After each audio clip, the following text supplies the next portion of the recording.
어머님, 저희가 어떻게 이 돈을 받아요? 며느리는 눈물까지 글썽이며 생활비 봉투를 거절했습니다. 효부의 모습이었어요. 하지만 그날 밤 저는 안방에서 새어나오는 며느리의 진짜 목소리를 듣고 말았습니다. 아, 진짜 저 할망구방에서 나는 냄새 참아주는 것도 구역질 나는데 돈 받고 목에 힘주는 꼴 보라고? 공짜로 밥이나 얻어먹는 신세로 만들어놔야 나중에 집 내놓으라고 할 때 찍소리도 못하는 거야. 피가 거꾸로 솟았습니다. 73세 최순덕 씨가 어떻게 18억짜리 아파트를 지키고 며느리와 아들의 뒤통수를 쳤는지 그 통쾌한 복수의 결말이 궁금하시다면 지금 바로 구독과 좋아요 잊지 말고 꼭 눌러주십시오. 안녕하세요, 여러분. 오늘도 이야기를 들으러 찾아주셔서 감사합니다. 영상 시작하기 전에 좋아요 버튼 한번 눌러주시고 구독과 알림 설정까지 부탁드립니다. 여러분의 좋아요와 구독이 큰 힘이 됩니다. 영상 보시면서 궁금한 점이나 여러분의 생각은 댓글로 편하게 남겨주세요. 모든 댓글 소중히 읽고 있습니다. 자, 그럼 73세 최순덕 씨의 이야기 지금부터 시작하겠습니다. 저는 최순덕, 올해 73세입니다. 40년 넘게 동대문 의류 도매상을 하며 뼈 빠지게 일했어요.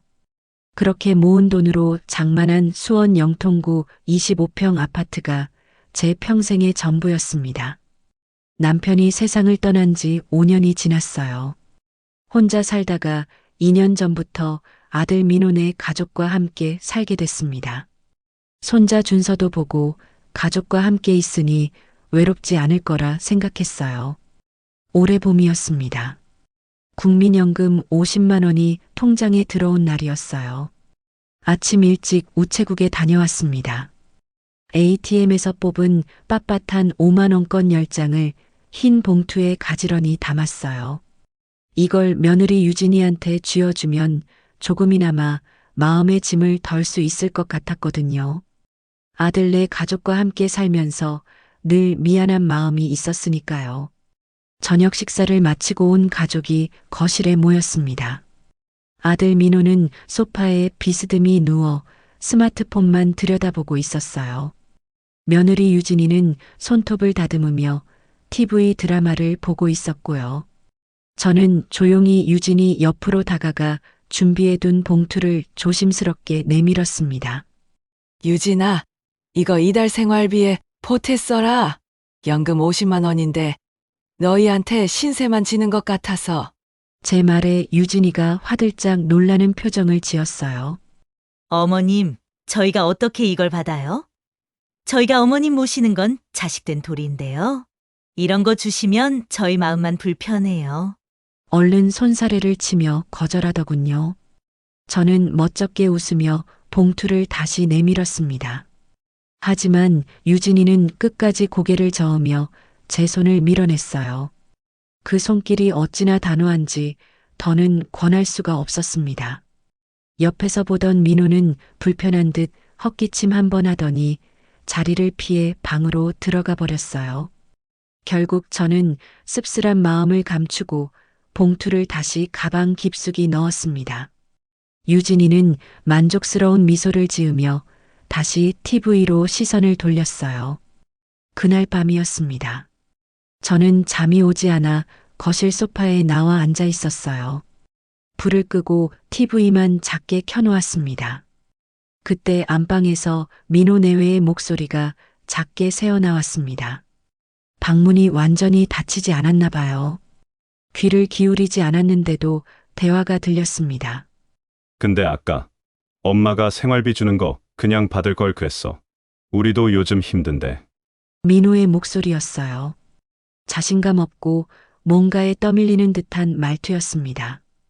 곧이어 유진이의 짜증 섞인 목소리가 들려왔습니다. 당신은 아직 멀었네.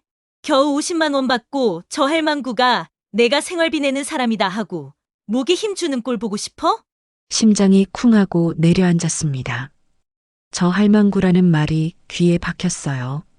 하지만 더 충격적인 말이 이어졌습니다.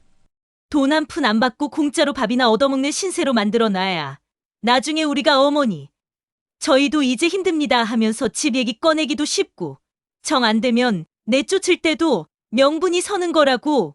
숨이 막혔습니다. 유진이의 차가운 목소리는 계속됐어요. 돈 받기 시작하면 우리가 함부로 못해. 알겠어? 민호가 대답하는 소리가 들렸습니다. 저는 떨리는 손으로 리모컨을 들어 TV 소리를 키웠습니다. 시끄러운 예능 프로그램의 웃음소리가 거실을 가득 채웠지만 유진이의 목소리만 귓가에 맴돌았어요. 저 할망구 공짜로 밥이나 얻어먹는 내쫓을 때 명분. 한참을 그렇게 앉아 있었습니다. 가슴이 답답하고 머리가 지끈거렸어요. 40년 동안 뼈 빠지게 일해서 장만한 이 집에서 공짜로 밥 얻어먹는 신세라니. 그날 밤 잠을 이룰 수 없었습니다. 천장만 바라보며 유진이의 말이 머릿속을 맴돌았어요. 새벽이 되어서야 겨우 눈을 붙였습니다. 다음 날 아침 평소처럼 식탁에 앉았습니다. 유진이는 환한 미소로 저를 맞이했어요. 어머님, 잘 주무셨어요? 오늘 날씨 참 좋네요. 어젯밤 그 차갑던 목소리의 주인이 맞나 싶을 정도로 다정했습니다. 저는 애써 웃음을 지으며 고개를 끄덕였어요. 하지만 속으로는 알고 있었습니다. 이게 진짜 얼굴이 아니라는 걸요. 며칠이 지난 주말 오후였습니다. 창으로 쏟아지는 햇살이 따사로워 거실 소파에 앉아 있었어요. 손자 준서가 알록달록한 블록으로 탑을 쌓으며 혼자 놀고 있었습니다. 꼼지락거리는 작은 손이 기특해서 저는 준서에게 말을 걸었어요. 준서야, 할머니랑 같이 빵 먹을까? 어제 시장에서 사온 찐빵 있는데 태워줄게. 제 다정한 목소리에 돌아온 건 예상치 못한 대답이었습니다. 준서는 쌓아놓은 블록탑을 손으로 와르르 무너뜨리며 무심하게 말했어요. 싫어. 엄마가 할머니랑 뭐 먹지 말랬어. 할머니한테서 냄새 난다고. 순간 손에 들고 있던 물컵이 멈칫했습니다. 냄새라니. 매일 아침 저녁으로 깨끗이 씻고 옷도 자주 갈아입는데 무슨 냄새가 난다는 걸까요? 가슴 한쪽이 서늘해졌습니다. 저는 애써 웃음을 지으며 말했어요. 우리 준서 엄마 말 잘 듣네. 착하다. 하지만 준서의 입에서는 더 충격적인 말이 나왔습니다. 할머니, 우리 언제 발리 가? 엄마가 그랬는데 할머니 집 팔아서 가는 거래. 할머니는 돈 없으니까 한국에 있으래. 심장이 덜컥 내려앉았습니다. 집을 팔아서 발리를 간다고. 나는 돈이 없으니까 한국에 남으라고. 8살도 안 된 손자의 입을 통해 나온 말이라 더 잔혹하게 느껴졌어요. 어린아이가 뭘 알겠어요. 그저 엄마가 하는 말을 앵무새처럼 따라한 것뿐이겠죠. 하지만 그래서 더 아팠습니다. 아이의 입을 통해 나온 말이기에 어떤 거짓도 꾸밈도 없는 진실일 테니까요. 준서야, 발리 어디 있는지 알아? 떨리는 목소리로 물었습니다. 응, 비행기 타고 가는데 엄마가 사진 보여줬어. 바다도 있고 수영장도 있대. 준서는 신이 나서 대답했어요. 자기가 얼마나 잔인한 말을 했는지도 모른 채요. 그날 밤은 유난히 잠이 오지 않았습니다. 낮에 들었던 준서의 말이 귀에서 떠나지 않았거든요. 할머니 집 팔아서 가는 거래. 시계 초침 소리만 유난히 크게 방 안을 울렸습니다. 자정이 훌쩍 넘은 시간이었을 거예요. 현관 도어록이 삐삐 소리를 내며 열렸습니다. 술에 취한 민호와 유진이가 들어오는 소리였죠. 비틀거리는 발소리, 킥킥대는 웃음소리가 고요한 집안을 채웠어요. 저는 자는 척 이불을 머리끝까지 뒤집어 쓰고 숨을 죽였습니다. 거실 소파가 푹 꺼지는 소리가 들리더니 두 사람이 대화를 시작했어요. 아, 진짜 당신 엄마 언제까지 저러고 있을 건데? 당장 요양원이라도 알아봐. 유진이의 날선 목소리였습니다. 에이, 무슨 요양원이야. 남들 보기 창피하게. 민호의 대답은 한심했어요. 본질은 보지 못하고 남의 시선만 신경 쓰는 거였죠. 유진이가 코웃음을 치며 목소리를 높였습니다. 창피한 게 대수야? 저 방에서 나는 고약한 냄새 맡아줘? 준서 교육에도 안 좋다고? 그리고 이제 어차피 당신 집인데 왜 우리가 눈치를 봐야 해? 이불 속에서 주먹이 꽉 쥐어졌습니다. 손톱이 손바닥을 파고드는 아픔도 느껴지지 않았어요. 민호가 한숨을 푹 쉬며 말했습니다. 알았어. 알았다고. 내가 슬슬 집 얘기 꺼내 볼게. 요즘 영통 집값 올라서 18억은 거뜬하다던데. 그걸로 우리 빚부터 갚고 당신 노래 부르던 발리 가서 한 달 푹 쉬다 오자. 제 아들의 입에서 나온 말이라고는 믿기지 않았습니다. 제 집을 팔아 자기 빚을 갚고 여행을 가겠다는 말을 어쩜 저렇게 쉽게 할 수 있을까요? 하지만 더 기가 막힌 말은 유진이의 입에서 나왔어요. 한 달은 무슨 한 달? 아예 눌러 살자. 저 늙은이는 그냥 집 판 돈에서 몇 푼 떼서 월세방 하나 얻어주면 되지. 국민연금 50만 원으로 살겠지 뭐. 그 순간 정말 피가 거꾸로 솟는다는 게 어떤 기분인지 알 것 같았습니다. 눈물이 쏙 들어가고 대신 차가운 분노가 치밀어 올랐어요. 자식 하나 바라보고 살아온 내 인생이 다 뭔가 싶었습니다. 자기야, 내일 부동산이나 한번 알아볼까? 요즘 현금 부자들 많다던데 빨리 팔아야 우리 빚도 갚고. 유진이의 목소리가 신이 나 있었습니다. 그래, 알아보자. 엄마한테는 건강 안 좋으니까 요양원 들어가시라고 하고. 민호도 동의했어요. 그들의 웃음소리가 들려왔습니다. 저는 어둠 속에서 조용히 눈을 떴습니다. 그들의 희희낙낙하는 목소리를 들으며 평생 품어본 적 없는 차갑고 단단한 결심을 굳혔어요. 더 이상 미련을 가질 필요가 없겠다고.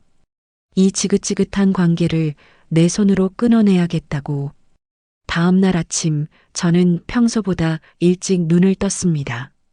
밤새 한숨도 못 잤지만 정신은 오히려 맑았어요. 밤새 뒤척이며 한 결심이 아침이 되니 더 또렷해졌습니다. 거울을 보니 핏기 없는 얼굴이 비쳤습니다. 하지만 눈빛만은 선명했어요. 이제 시작이었습니다. 다음 날 아침 저는 평소처럼 아침 식탁을 차렸습니다. 하지만 그들의 얼굴을 제대로 쳐다볼 수가 없었어요. 억눌린 마음이 올라와서 밥이 넘어가지 않을 것 같았거든요. 식사를 마치고 설거지를 대충 끝낸 뒤 저는 낡은 외투를 걸쳤습니다. 어디 가세요? 유진이가 물었습니다. 바람 좀 쐬고 올게. 짧게 대답하고 현관문을 나섰어요. 제 목소리가 평소보다 차갑게 느껴졌는지 유진이가 고개를 갸웃거리는 게 느껴졌지만 뒤돌아보지 않았습니다. 친구 혜숙이가 운영하는 공인중개사 사무소는 수원역 근처 골목에 있었어요. 혜숙 공인중개사라는 정직한 간판 아래 문을 열고 들어서니 오래된 종이와 커피 냄새가 코를 찔렀습니다. 혜숙이는 돋보기를 쓴 채 서류를 보다가 저를 발견하고 반갑게 웃었어요. 어머, 순덕아. 어쩐 일이야, 이 시간에? 저는 의자에 앉아 가방에서 통장 꾸러미를 꺼내 책상 위에 올려놓았습니다. 그리고 지난밤에 있었던 일, 아니 그동안 제가 겪었던 모든 일을 덤덤하게 털어놓기 시작했어요. 생활비 봉투를 거절했던 유진이의 가식적인 얼굴부터 손자가 한 말, 술 취한 두 사람의 잔인한 대화까지. 이야기를 듣는 내내 혜숙이의 미간이 찌푸려졌습니다. 그러더니 결국 책상을 주먹으로 쾅 내리쳤어요. 낡은 찻잔이 덜컹거리며 위태롭게 흔들렸습니다. 그런 개만도 못한 것들. 순덕아, 너 아직도 걔들이 내 자식으로 보여? 정신 차려. 그건 내 피 빨아먹는 흡혈귀야. 흡혈귀. 혜숙이의 호통에 참았던 눈물이 터져나왔습니다. 남 앞에서는 웬만해선 눈물을 보이지 않는데 친구의 그 한마디가 제 서러움을 건드린 모양이었어요. 해숙이는 벌떡 일어나 제 등을 두드려주며 욕을 한 바가지 더 퍼부었습니다. 그것들은 인간도 아니야. 자기 엄마 등골 빼먹어서 자기들 배 채우겠다고. 세상에 그런 상놈의 자식들이 어디 있어? 한참을 그렇게 울고 나니 속이 조금은 후련해졌어요. 해숙이는 제 손을 꽉 잡으며 말했습니다. 목소리에는 분노와 함께 친구를 향한 안타까움이 가득 담겨 있었죠. 울지 마. 울 때가 아니야. 이제부터 정신 똑바로 차려야 해. 이 집 당장 팔아버리자. 내가 소문 안 나게 현금 부자 물색해서 최대한 빨리 처리해 줄게. 해숙이가 잠시 멈추더니 단호하게 말했어요. 대신 너는 지금부터 죽은 듯이 사는 거야. 평소보다 더 불쌍하게, 더 기운 없는 척. 알았지? 저는 눈물을 닦고 고개를 끄덕였습니다. 해숙이의 말이 맞았어요. 이제는 울 때가 아니었습니다. 해숙이를 마주본 제 눈빛은 더 이상 어제 그 나약한 할머니의 것이 아니었습니다. 독한 마음이 속에서부터 올라오는 것 같았어요. 그날 이후 저는 해숙이가 시킨 대로 죽은 듯이 지냈습니다. 말수를 줄이고 종일 소파에 앉아 멍하니 창밖만 바라보는 날이 많았어요. 일부러 반찬을 태우기도 하고 거실을 오가다 다리에 힘이 풀린 척 주저앉기도 했습니다. 그럴 때마다 유진이는 짜증이 가득한 얼굴로 저를 부축하면서도 눈빛에는 묘한 안도감이 어려 있었어요. 이 늙은이가 드디어 맛이 가는구나 하는 표정이었죠. 민호는 제 상태가 어떤지 관심조차 없었고요. 모든 것이 계획대로 흘러가고 있었습니다. 일주일쯤 지났을까요? 저녁 식사 자리에서 저는 밥을 반쯤 남기고 힘겹게 자리에서 일어났습니다. 그리고 방에서 미리 준비해둔 흰 봉투를 들고 나왔어요. 민호야, 유진아, 저는 기운 없는 목소리로 두 사람을 불렀습니다. 내가 너희한테 해준 것도 없이 집만 차지하고 있는 것 같아 늘 미안했다. 제 말에 두 사람이 의아한 표정으로 저를 쳐다봤어요. 저는 그들 앞에 봉투 하나를 힘없이 내려놓았습니다. 봉투를 열어본 유진이의 눈이 휘둥그레졌어요. 안에는 은행 띠지로 묶인 빳빳한 5만 원권 뭉치, 자그마치 300만 원이 들어 있었거든요. 어머님, 이게 다 뭐예요? 유진이의 목소리가 한 옥타브 올라갔습니다. 저는 희미하게 웃으며 말했어요. 이 순간을 위해 수십 번도 더 연습한 대사였습니다. 너희 빨리 여행 가고 싶다고 했지. 준서 어릴 때 좋은 구경 시켜주고 와. 4박 5일 넉넉하게 다녀오라고 준비했다. 늙은이 신경 쓰지 말고 재미있게 놀다 오렴. 민호는 당황한 척 어머니, 저희가 어떻게 이걸? 하며 말끝을 흐렸지만 이미 귀가 쫑긋해 있었어요. 옆에서 유진이는 재빠르게 봉투를 낚아채듯 품에 안았습니다. 그러고는 언제 그랬냐는 듯 세상에서 가장 살가운 며느리 얼굴을 하고 제 손을 잡았어요. 어머님, 정말 감사해요. 역시 어머님밖에 없어요. 저희가 효도 관광시켜드려야 하는데 다녀와서 정말 잘할게요. 사랑해요, 어머님.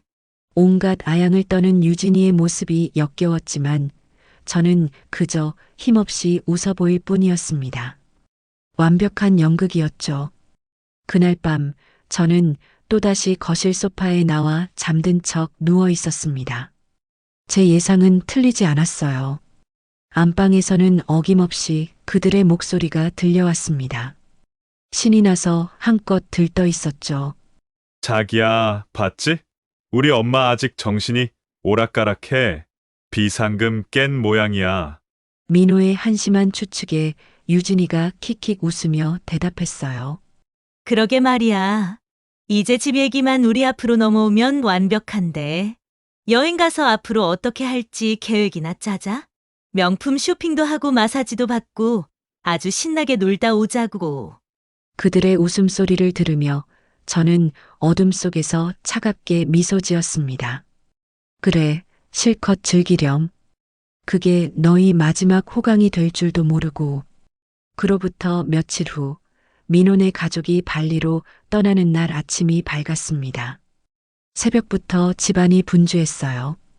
유진이는 거실에 커다란 여행 가방 여러 개를 펼쳐놓고 옷가지를 넣었다 뺐다 하며 부산을 떨었습니다. 민호는 그런 유진이 눈치를 보며 덩달아 서두르는 모습이었죠. 저는 그 소란 속에서 묵묵히 아침밥을 차렸어요. 북어국을 끓여 해장하라고 내놓았지만 그들은 밥 먹을 시간도 없다며 대충 물에 말아 넘기더군요. 어머니, 저희 다녀올게요. 집 잘 보고 계세요.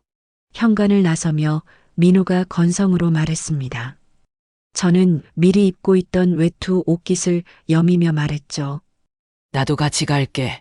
공항까지 배웅은 해야지. 제 말에 유진이 얼굴에 귀찮다는 표정이 스쳐 지나갔어요. 어머니, 괜찮아요. 저희끼리 갈 수 있는데. 말끝을 흐렸지만 저는 이미 신발을 다 신은 후였습니다. 결국 우리는 어색한 침묵 속에서 택시를 타고 인천공항으로 향했어요. 차창 밖으로 스쳐 지나가는 풍경들이 낯설게만 느껴졌습니다. 이제 이 지긋지긋한 인연을 끊으러 가는 길이라 그랬나 봐요. 공항은 이른 아침부터 여행을 떠나는 사람들로 북적였습니다. 모두의 얼굴엔 설렘과 기대가 가득했죠. 제 아들 내외도 마찬가지였고요. 출국 수속을 밟는 내내 그들은 자기들끼리 여행 계획을 이야기하며 웃기 바빴습니다. 저는 조금 떨어진 곳에서 그 모습을 물끄러미 바라만 보았어요. 마치 제가 투명 인간이라도 된 것 같았습니다. 드디어 비행기 시간이 다가왔고 출국장 앞에서 마지막 인사를 나눌 시간이 되었습니다. 저는 유진이의 손을 잡으며 말했어요. 이미 마음은 다 정리했는데도 목소리가 아주 조금은 떨려 나오는 것 같았습니다. 몸 조심하고 재미있게 놀다 와라. 준서 잘 챙기고. 유진이는 제 손을 슬쩍 빼내며 건성으로 대답했어요. 그녀는 이미 출국장 너머 면세점을 향해 있었죠. 네, 어머님. 걱정 마세요. 민호와 준서도 제게 가볍게 손을 흔들어 보일 뿐이었습니다. 그리고는 그 세 사람 단 한 번도 뒤돌아보지 않고 출국장 안으로 사라졌어요. 수많은 인파 속으로 그들의 뒷모습이 완전히 사라질 때까지 저는 그 자리에 못 박힌 듯 서 있었습니다. 한참을 그렇게 서 있었을까요? 시끄럽던 공항의 소음이 갑자기 멀어지는 것 같았어요. 저는 천천히 고개를 돌려 통 유리창 너머 활주로를 바라보았습니다. 그리고 제 입가에 저도 모르는 차가운 미소가 번졌어요. 저는 주머니에서 핸드폰을 꺼내 해수기에게 전화를 걸었습니다. 신호음이 2번 울리기도 전에 해수기가 전화를 받았죠. 오늘 바로 계약 진행해줘. 잔금까지 한 번에 치르는 조건으로. 해수기의 굵직한 목소리가 들려왔습니다. 알았어. 걱정 마. 오후 3시에 매수자 만나기로 했어. 현금 18억 준비됐대. 오늘 안으로 다 끝낼게. 그 한마디면 충분했습니다.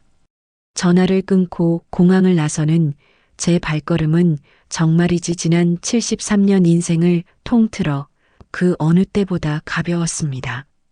활주로에서 비행기 한 대가 하늘로 날아오르는 게 보였어요. 혹시 저 안에 그들이 타고 있을까요? 상관없었습니다. 이제 그들과 저는 아무 관계도 아니니까요. 오후 3시 저는 해수기의 사무소에 앉아 있었습니다. 맞은편에는 60대로 보이는 남성이 앉아 있었어요. 검은색 정장 차림에 서류 가방을 든 모습이 범상치 않아 보였습니다. 최순덕 어르신이시죠? 저는 김철수라고 합니다. 영통구 아파트 매매 건으로 왔습니다. 그는 정중하게 인사했어요. 해수기가 옆에서 설명했습니다. 순덕아, 이분이 강남에서 사업하시는 분인데 아드님이 수원으로 이사 가시면서 집을 찾고 계셨대. 현금 거래 원하셔서 오늘 바로 계약하고 일주일 안에 잔금까지 치르기로 했어. 김철수 씨가 고개를 끄덕이며 말했습니다. 네, 등기부등본 확인했고 깨끗합니다. 계약금 1억은 오늘 드리고 잔금 17억은 일주일 후 치겠습니다. 급하게 구하는 거라 빠르게 진행하고 싶습니다. 저는 잠시 망설이는 척했어요. 그런데 제가 지금 아들한테 이야기를 안 했는데 해수기가 재빨리 끼어들었습니다. 순덕아, 등기가 내 이름으로 돼 있잖아. 남편 돌아가시고 상속받아서 내 명의야. 내가 마음대로 팔 수 있어. 김철수 씨도 부드럽게 말했어요. 어르신, 염려 마십시오. 모든 절차 깨끗하게 진행하겠습니다. 저는 천천히 고개를 끄덕였습니다. 그리고 해수기가 내민 계약서에 떨리는 손으로 서명했어요. 진짜 떨린 게 아니었습니다. 연기였죠. 계약금 1억 원이 든 봉투가 제 손에 쥐어졌습니다. 일주일 후 잔금 치르면서 열쇠 드리겠습니다. 김철수 씨가 일어나며 악수를 청했어요. 저는 그의 손을 맞잡았습니다. 그의 손은 따뜻했지만 제 손은 차가웠습니다. 아니, 제 마음이 차가웠던 거겠죠. 사무소를 나서며 해수기가 제 어깨를 두드렸습니다. 순덕아, 잘했어. 이제 일주일만 버티면 돼. 그 사이에 걔네가 돌아와도 절대 내색하지 마. 알았지? 응, 고마워 혜수가. 저는 고개를 끄덕였습니다. 집으로 돌아오는 길, 텅 빈 집이 이상하게 편안했어요. 이제 이 집도 일주일 후면 제 것이 아니게 되겠지만 전혀 아깝지 않았습니다. 오히려 자유로워지는 기분이었어요. 거실 소파에 앉아 창밖을 바라봤습니다. 발리에서 신나게 놀고 있을 그들의 얼굴이 떠올랐어요. 일주일 후 돌아올 때 어떤 표정을 지을까요? 상상만 해도 입가에 미소가 번졌습니다. 일주일이 흘렀습니다. 그 일주일 동안 저는 평소처럼 지냈어요. 아침에 일어나 창문을 열고 화분에 물을 주고 혼자 밥을 먹었습니다. 텅 빈 집은 고요했지만 전혀 외롭지 않았어요. 오히려 숨통이 트이는 기분이었죠. 유진이에게서 몇 차례 카카오톡이 왔습니다. 발리 바다가 찍힌 사진과 함께 어머님, 저희 잘 놀고 있어요. 걱정 마세요라는 메시지였어요. 저는 짧게 그래, 조심해서 놀다 와라라고만 답장했습니다. 민호에게서도 전화가 한 통 왔었어요. 엄마, 건강하시죠? 저희 모레 들어가요. 그래. 잘 놀다 와라. 더 이상 할 말이 없었습니다. 사흘째 되던 날 김철수 씨에게서 전화가 왔습니다. 어르신, 잔금 준비 다 됐습니다.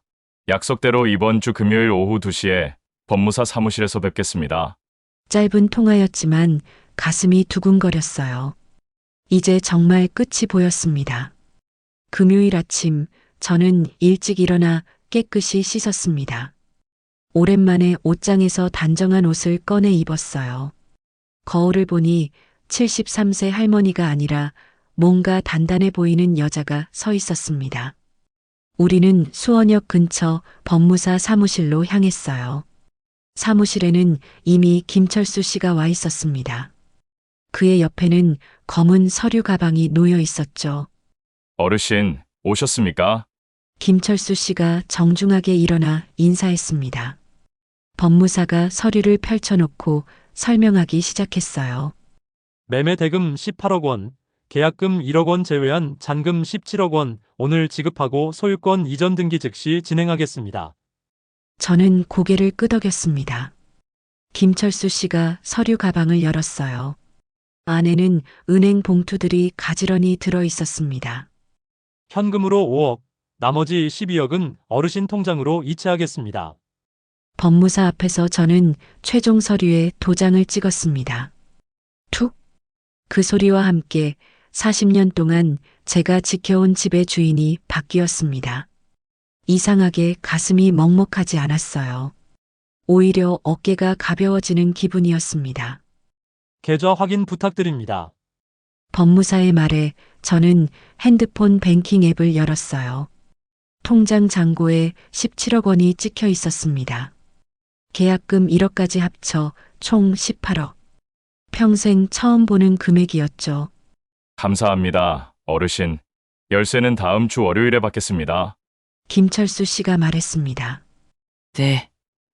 그때 드리겠습니다. 사무실을 나와 해숙이 차에 탔습니다. 해숙이가 제 손을 꽉 잡았어요. 순덕아, 해냈어. 정말 해냈어. 저는 고개를 끄덕이며 웃었습니다. 눈물이 날 것 같았지만 참았어요. 이건 슬픔의 눈물이 아니라 해방의 눈물이었으니까요. 개수가 고마워. 내가 아니었으면 어떻게 했을까? 무슨 소리야. 친구 좋다는 게 이럴 때 쓰라고 있는 거지. 우리는 근처 조용한 카페로 갔습니다. 따뜻한 차를 마시며 앞으로의 계획을 이야기했어요. 순덕아, 이제 어디서 살 거야? 팔달구 쪽에 작은 아파트 하나 알아보려고. 5억 정도면 괜찮은 데 나올 것 같던데. 그래, 내가 좋은데 알아봐 줄게. 남은 13억은 어떻게 할 거야? 일부는 정기예금 들고 집은 주택연금 신청하려고. 그럼 매달 180만 원 정도 나온대. 해숙이가 놀란 표정으로 물었습니다. 국민연금 50만 원에 주택연금 180만 원이면 매달 230만 원이잖아. 응. 이제 걱정 없이 살 수 있어. 해숙이가 제 손을 다시 한번 꽉 잡았습니다. 순덕아, 넌 잘할 거야. 이제 내 인생 살아. 그날 저녁 집으로 돌아왔습니다. 내일이면 민호네 가족이 돌아올 예정이었어요. 저는 짐을 싸기 시작했습니다. 옷가지와 통장, 도장, 중요한 서류들을 여행 가방에 넣었어요. 거실을 둘러보니 40년의 세월이 스쳐 지나갔습니다. 남편과 함께 이사 온 날, 민호를 키우며 밤새 깨어있던 날들, 혼자 남겨진 후 외롭게 지낸 시간들. 하지만 이제 이 집은 제 것이 아니었습니다. 그리고 그게 전혀 슬프지 않았어요. 저는 현관도어록 비밀번호를 메모지에 적었습니다. 그리고 거실 테이블 위에 흰 봉투 하나를 올려놓았어요. 봉투 안에는 새 집주인 김철수 씨의 연락처와 함께 짧은 메모가 들어 있었습니다. 열쇠는 월요일에 새 주인에게 전달된다. 너희가 쓰던 짐은 월요일까지 빼라. 그리고 그 옆에 또 다른 봉투를 놓았습니다. 안에는 현관 열쇠가 들어 있었죠. 핸드폰을 꺼내 착신 전환 설정을 했습니다. 이제 민호와 유진이가 제게 전화를 걸어도 받을 수 없게 됐어요. 마지막으로 거실을 한 바퀴 돌아봤습니다. 그리고 가방을 들고 현관문을 열었어요. 뒤돌아보지 않았습니다. 문을 닫는 순간 40년의 인연이 끝났습니다. 택시를 타고 해숙이 집으로 향했어요. 당분간 해숙이 집에서 지내기로 했거든요. 차창 밖으로 익숙한 동네 풍경이 스쳐 지나갔습니다. 이제 이 동네와도 이별이었어요.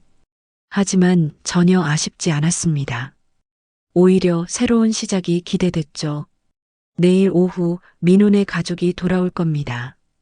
그들이 현관문 앞에서 어떤 표정을 지을까요? 토요일 오후 3시 인천공항 입국장은 주말을 맞아 귀국하는 사람들로 붐볐습니다. 그 중에서도 유독 들뜬 표정의 가족이 눈에 띄었어요. 민호네 가족이었습니다. 일주일간의 발리 여행에서 돌아온 그들의 모습은 누가 봐도 돈 좀 쓰고 왔다는 티를 팍팍 냈습니다. 뜨거운 햇볕에 건강하게 그을린 피부, 유진이의 양손에는 번쩍이는 명품 쇼핑백이 여러 개 들려 있었죠. 민호는 면세점에서 산 양주 상자를 소중하게 품에 안고 있었습니다. 아, 역시 돈이 최고야. 집에 가서 엄마한테 싹싹하게 굴어서 빨리 집 얘기부터 꺼내자. 유진이가 신이 나서 말했습니다. 알았어. 여행도 보내드렸으니 이번엔 군말 없이 해주시겠지? 이제 이 지긋지긋한 가난도 끝이야. 민호가 고개를 끄덕이며 대답했어요. 택시를 타고 익숙한 수원 영통구 아파트 단지로 들어섰습니다. 창밖으로 보이는 평화로운 단지 풍경에 그들은 이제 팔자 폈다고 생각했겠죠. 택시에서 내린 민호가 으스대며 트렁크에서 짐을 꺼내는 동안 유진이는 벌써부터 이 집의 안주인이라도 된 것처럼 당당한 걸음으로 현관을 향했습니다. 하지만 그들의 발걸음은 현관문 앞에서 멈춰 설 수밖에 없었어요.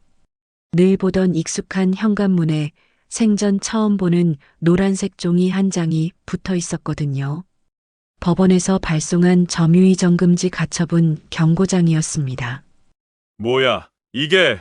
민호가 당황한 목소리로 중얼거렸어요. 그뿐만이 아니었습니다. 낡아서 칠이 벗겨져 있던 도어록은 아예 번쩍이는 신형으로 바뀌어 있었죠. 민호가 익숙하게 비밀번호를 눌렀습니다. 하지만 돌아온 건 삐삐삐하는 차가운 오류음뿐이었어요. 몇 번을 더 눌러봐도 결과는 마찬가지였습니다. 이게 어떻게 된 거야? 비밀번호 왜 안 맞아? 유진이가 쇼핑백을 바닥에 내팽개치며 소리쳤습니다.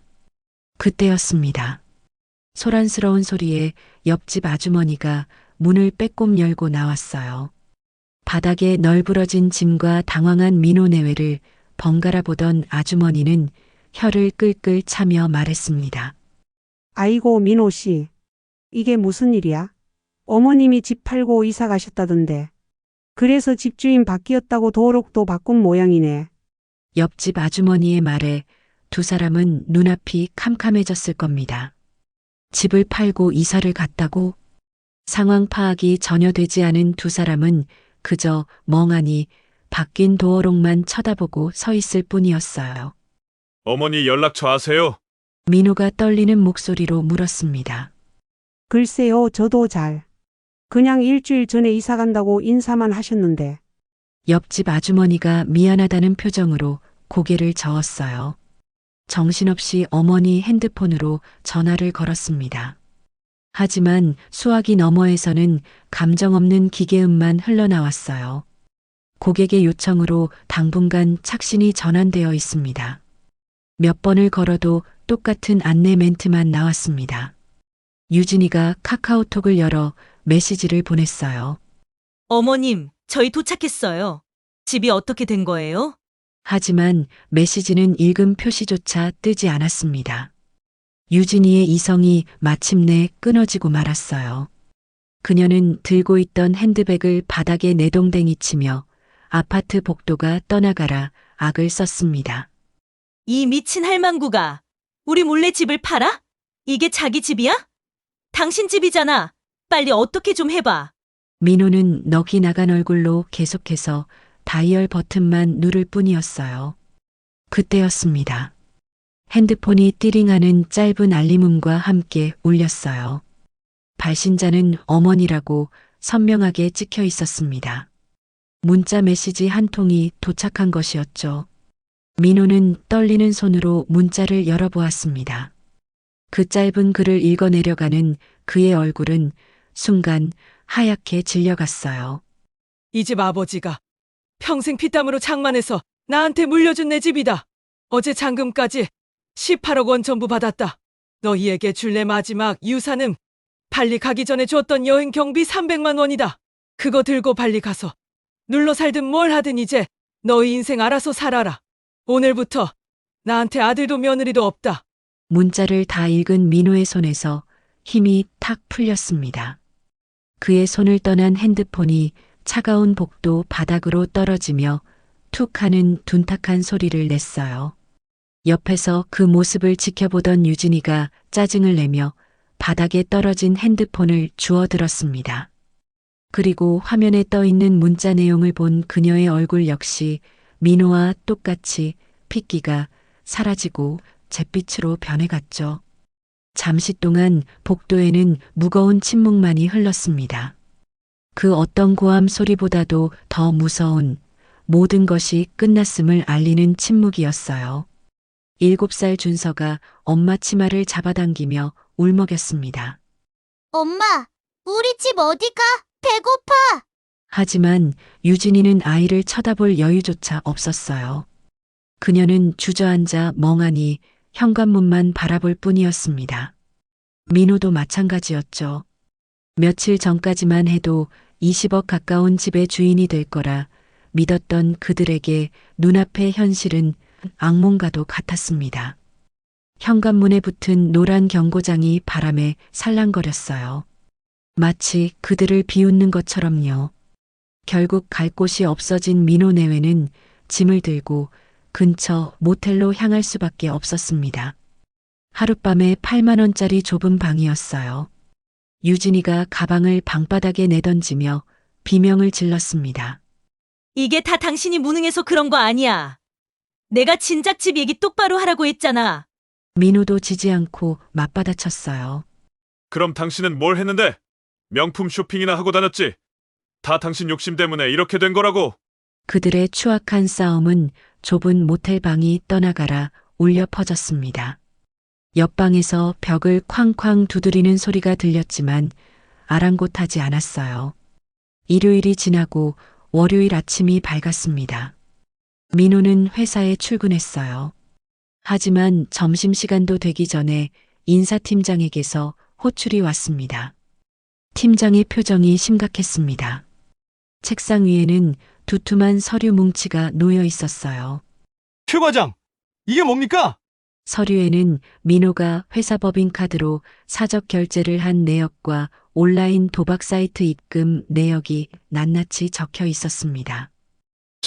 저는 회계팀에서 감사하다가 발견했습니다. 총 2천만 원. 횡령입니다. 경찰 신고할 건데 변명 있으십니까? 민호의 얼굴이 새하얗게 질렸어요. 집을 담보로 대출받아 메꾸려던 계획이 물거품이 된 순간이었죠. 최 과장, 오늘부로 해고 처리합니다. 짐 싸서 나가시죠. 30분 후 민호는 작은 박스 하나를 들고 회사 밖으로 쫓겨났습니다. 같은 시각 모텔방에서 유진이는 발리에서 산 명품 가방들을 인터넷 중고 사이트에 올리고 있었어요. 금매 표시를 붙였지만 문의는 거의 없었습니다. 핸드폰이 울렸어요. 친정 엄마였습니다. 유진아, 내 시어머니한테서 연락 왔더라. 너희가 무슨 짓을 한 거냐? 엄마, 우리도 창피해서 못 살겠다. 당분간 연락하지 마. 내 아빠가 혈압 때문에 쓰러질 뻔했어. 툭! 전화가 끊겼습니다. 친정에서마저 외면당한 것이었죠. 저녁이 되어 민호가 모텔로 돌아왔습니다. 해고 통지서를 든 채로요. 회사에서 잘렸어. 횡령이 걸렸어. 유진이는 그 말을 듣고도 놀라지 않았습니다. 오히려 차갑게 웃었어요. 그래, 이제 다 끝났네. 집도 없고 직장도 없고. 그녀는 가방에서 옷가지를 꺼내 챙기기 시작했습니다. 당신 뭐 하는 거야? 보면 몰라? 나가는 거잖아. 난 당신 같은 무능한 인간이랑 이딴 데서 단 하루도 못 살아. 유진이가 냉정하게 말했습니다. 이혼해. 당장. 변호사 통해서 서류 보낼게. 옆에서 준서가 엄마 치마를 잡아당기며 울었어요. 엄마, 가지 마.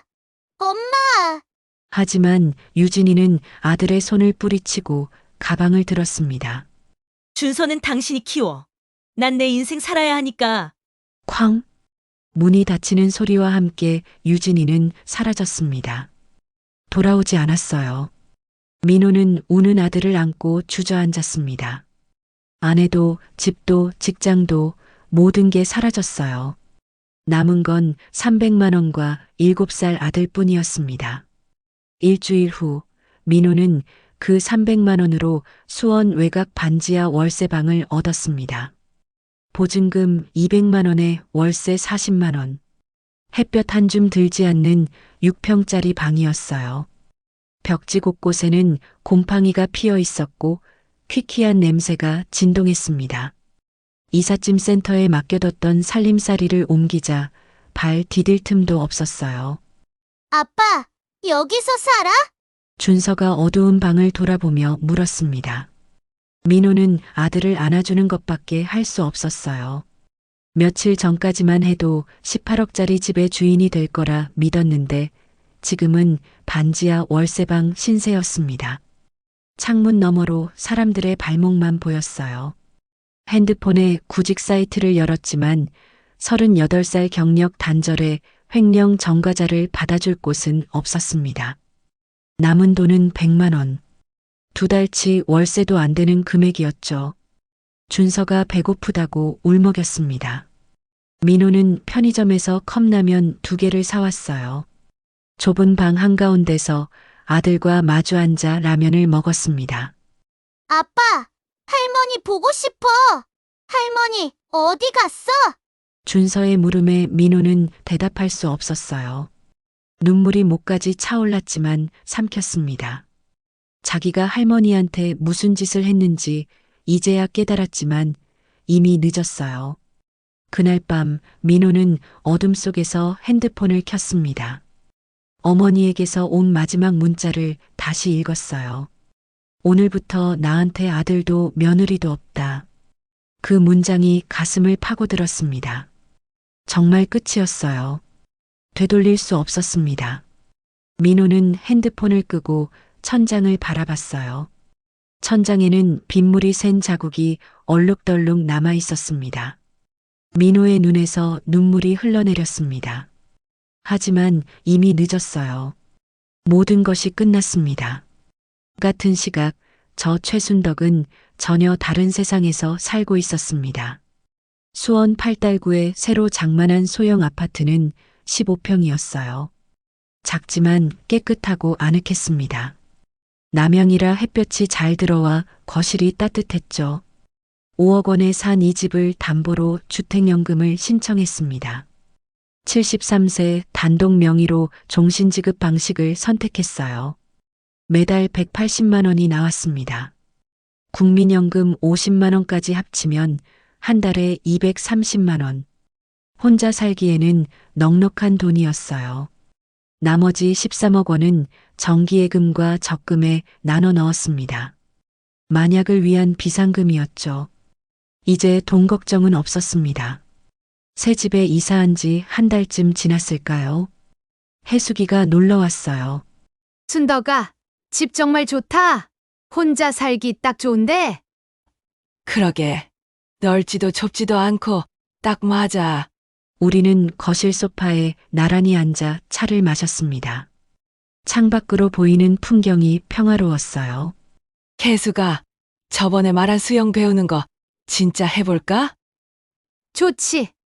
나도 예전부터 배우고 싶었는데 같이 하자. 다음 주부터 우리는 동네 구민체육센터 수영장에 다니기 시작했습니다. 73세와 71세 두 할머니가 물에 떠서 물장구를 쳤어요. 아이고, 나이 70 넘어 수영을 다 배우네. 이거 아주 신세계다. 해수기가 물안경 너머로 웃으며 말했습니다. 저도 덩달아 웃었어요. 물속에서 느껴지는 자유로움이 참 좋았습니다. 마치 다시 태어나는 기분이었죠. 수영을 마치고 나온 우리는 근처 카페에 마주 앉았습니다. 테이블 위에는 여행 책자들이 펼쳐져 있었어요. 순덕아, 다음 달에 제주도 갈까? 유채꽃 필 시기잖아. 좋아. 2박 3일로 다녀오자. 73세에 처음으로 계획하는 여행이었습니다. 누구 눈치 보지 않고 제 돈으로 가는 여행이요. 우리는 여행 계획을 짜며 킥킥거렸어요. 마치 20대 처녀들처럼요. 그때 해수기가 조심스럽게 물었습니다.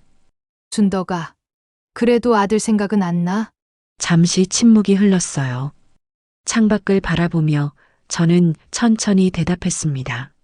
가끔 준서 생각은 나. 7살 아이한테는 죄가 없는데. 해수기가 제 손을 꼭 잡았어요. 하지만 혜수가 썩은 이를 뽑았는데 왜 아파? 시원하기만 하지. 제 말에 해수기가 고개를 끄덕였습니다. 그래, 넌 잘한 거야. 내 인생을 선택한 거잖아. 우리는 더 이상 그 이야기를 하지 않았어요. 대신 제주도에서 먹을 음식 리스트를 만들며 웃었습니다. 어느 봄날 오후였습니다. 해수기와 함께 수원 화성을 산책하고 있었어요. 벚꽃이 만개한 길을 걸으며 우리는 도란도란 이야기를 나눴습니다. 벚꽃잎이 바람에 날려 우리 머리 위로 떨어졌어요. 해수기가 제 어깨에 앉은 꽃잎을 떼어주며 말했습니다. 순덕아, 후회는 안 해? 저는 잠시 생각했습니다. 후회할까요? 아니었습니다. 개수가. 나 40년 동안 뼈 빠지게 일했잖아. 그렇게 모은 돈으로 장만한 집인데. 공짜로 밥 얻어먹는 신세라는 말을 들어야 했어. 제 목소리가 조금 떨렸지만 단호했어요. 내 집에서 냄새 난다고, 나이 들었다고, 무시당하면서까지 그들 곁에 있을 필요는 없었어. 해수기가 제 손을 꽉 잡았습니다. 그날 저녁 집으로 돌아와 거실 창가에 섰습니다. 노을이 지는 하늘이 아름다웠어요. 73년을 살면서 이렇게 미래가 기대된 적이 있었을까요? 핸드폰을 꺼내 해수기에게 메시지를 보냈습니다. 제주도 항공권 예약했어. 다음 달 15일 출발. 곧바로 답장이 왔어요. 오케이. 나도 숙소 예약할게. 우리 신나게 놀자. 미소가 번졌습니다. 가끔 밤에 잠이 안 올 때가 있어요. 그때 문득 준서 생각이 납니다. 7살 아이에게는 죄가 없는데 언젠가 준서가 크면 할머니를 찾을까요? 그때는 뭐라고 말해줄까 생각해 봅니다. 할머니는 할머니 인생을 선택했단다. 그게 잘못된 거라고 생각하지 않아. 그렇게 말해주고 싶어요. 하지만 그것도 나중 일입니다. 지금은 제 남은 인생을 사는 것이 먼저니까요. 창밖으로 달이 떠올랐습니다. 환한 보름달이었어요. 저는 따뜻한 차를 한 잔 타서 창가에 앉았습니다. 73세, 이제 시작입니다. 제 인생의 두 번째 막이 오르고 있었어요. 여러분, 최순덕 씨의 이야기 어떠셨나요? 73세 할머니가 선택한 길이 너무 냉정하다고 생각하시는 분들도 계실 겁니다. 자식인데, 가족인데, 용서하고 이해해야 하는 거 아니냐고요. 하지만 생각해 보세요. 40년 동안 뼈 빠지게 일해서 마련한 집에서 공짜로 밥 얻어먹는 신세, 늙은이, 냄새라는 말을 들어야 했던 할머니의 심정을요. 자식이라는 이름으로 어머니의 전 재산을 빼앗으려 했던 아들과 며느리를요. 가족이라고 해서 모든 걸 참고 견뎌야 할까요? 가족이라는 이름으로 학대받고 무시당해도 괜찮은 걸까요? 독이 되는 관계는 끊어내는 것이 때로는 용기입니다. 비록 그 관계가 피를 나눈 가족이라 할지라도요. 최순덕 할머니는 73세에 자신의 인생을 되찾았습니다. 늦었다고 생각하지 않았어요. 수영을 배우고 여행을 계획했습니다. 나이는 숫자일 뿐이라는 걸 보여줬죠. 여러분 중에도 혹시 비슷한 상황에 계신 분이 있으신가요? 자식에게, 며느리에게, 사위에게 무시당하고 있진 않으신가요? 평생 모은 재산을 빼앗길까봐 두려워하고 계신가요? 기억하세요. 여러분의 재산은 여러분 것입니다. 여러분의 인생도 여러분 것이고요. 누구도 심지어 자식이라 할지라도 여러분의 존엄성을 짓밟을 권리는 없습니다. 혹시 주변에 이런 상황에 처한 분이 계시다면 도움의 손길을 내밀어 주세요. 해숙 씨처럼 옆에서 지지해주는 한 사람이 있다면 용기를 낼 수 있습니다. 오늘 이야기가 여러분께 작은 용기가 되었기를 바랍니다. 썩은 이를 뽑아내고 새로운 삶을 시작할 용기 말이죠. 여러분의 생각은 어떠신가요? 최순덕 씨의 선택이 옳았다고 생각하시나요? 아니면 너무 냉정했다고 생각하시나요? 댓글로 여러분의 솔직한 의견을 들려주세요. 비슷한 경험이 있으시다면 그 이야기도 함께 나눠주시고요. 여러분의 모든 댓글 소중히 읽고 있습니다. 오늘도 영상 끝까지 시청해 주셔서 감사합니다. 영상이 도움이 되셨다면 좋아요 버튼 한번 눌러주시고 구독과 알림 설정도 부탁드립니다. 댓글로 여러분의 이야기를 들려주세요. 다음 영상에서 더 좋은 이야기로 찾아뵙겠습니다. 여러분, 오늘도 행복한 하루 보내세요. 감사합니다.